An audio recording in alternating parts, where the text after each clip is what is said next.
उनसे बस कामयाबी की थी 3 फीट की दूरी, पर उन्होंने समझा नहीं कि काम करते रहना है जरूरी।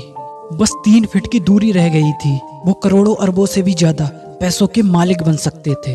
मैं बात कर रहा हूँ आर.यू. डर्वी, जो अपने देश के सक्सेसफुल इंश्योरेंस एजेंट बने। वो अपने अंकल की जिंदगी के बारे में इस तरह बताते हैं। उस समय लोग सोने को पाने के लिए पागल से थे और गोल्ड को हासिल करने का भूत उनके अंकल पर भी सवार हो गया और वो बेस्ट की तरफ सोना खोजने और अमीर बनने को निकल पड़े। शायद उन्हें इस बात की समझ नहीं थी कि हमारा दिमाग ही सोने का मैन्युफैक्चरर है, ना कि जमीन। वो खुदाई करने निकल पड़े। हालांकि ये काम बहुत मुश्किल था, पर वो ठान कर गए थे। कई हफ्तों की मजूरी के बाद उन्हें एक चमकता हुआ मेटल प्राप्त हुआ और उन्हें इस मेटल को बाहर निकालने के लिए मशीन की जरूरत पड़ी, जिसके लिए वो तुरंत ही अपने घर वापस आ गए और उन्होंने अपने रिश्तेदारों और पड़ोसियों को इस कामयाबी के बारे में बताया। उनकी इन बातों ने सब लोगों को उत्साहित कर दिया। उन सब लोगों ने पैसा इकट्ठा करके मशीन खरीदी और सोने के खान में भेज दी। डर्वी और उसके अंकल फिर से उसी खान में काम करने पहुंच गए। जब उस चमकते मेटल को गलाने और शुद्ध करने भेजा गया और उसका रिजल्ट देख के उन्हें ये विश्वास हो गया कि गोल्ड की सबसे बड़ी खान हमारे हाथ लग गई है। उनकी उम्मीदें दिन ब दिन तूफान की तरह बढ़ती ही जा रही थी। तभी अचानक ऐसा हुआ कि सोने की खान में सोना गायब सा हो गया।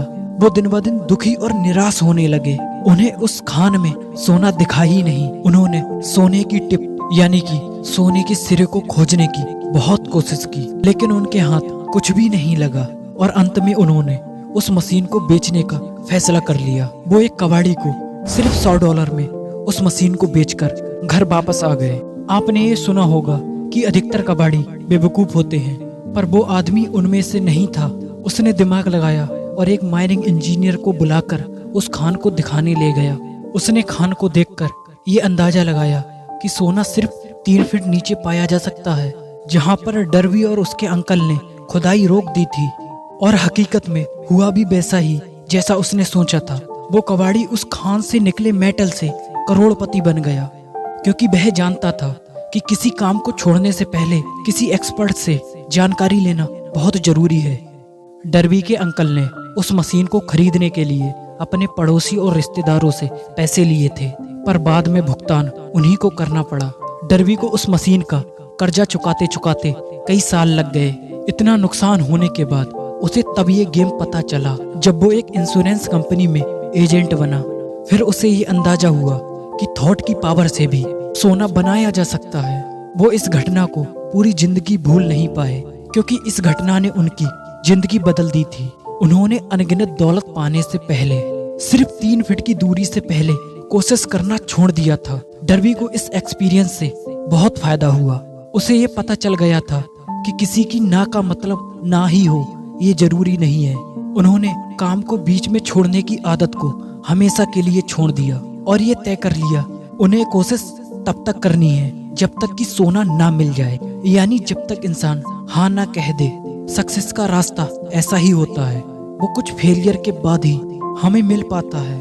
अधिकतर लोग एक फेलियर के बाद अपने काम को बीच में ही छोड़ देते हैं। उन्हें ये पता नहीं होता कि फेलियर सिर्फ कुछ देर का इंतजार है, हार नहीं।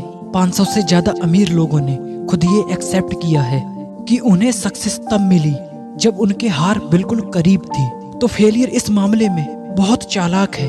वो लोगों के मन को भटकाने के लिए तभी आता है जब उन्हें सफलता मिलने ही वाली होती है। इसीलिए अगर तुम्हें अपनी जिंदगी में कुछ भी हासिल करना है, चाहे पैसा हो, दौलत हो, शोहरत हो या नौकरी हो, तुम कभी भी फेलियर से ना डरना। एक ही काम को अपना पूरा 100% देना, तभी सफलता तुम्हारा मुकद्दर बन पाएगी, वरना तुम सफलता को तरसते रहोगे।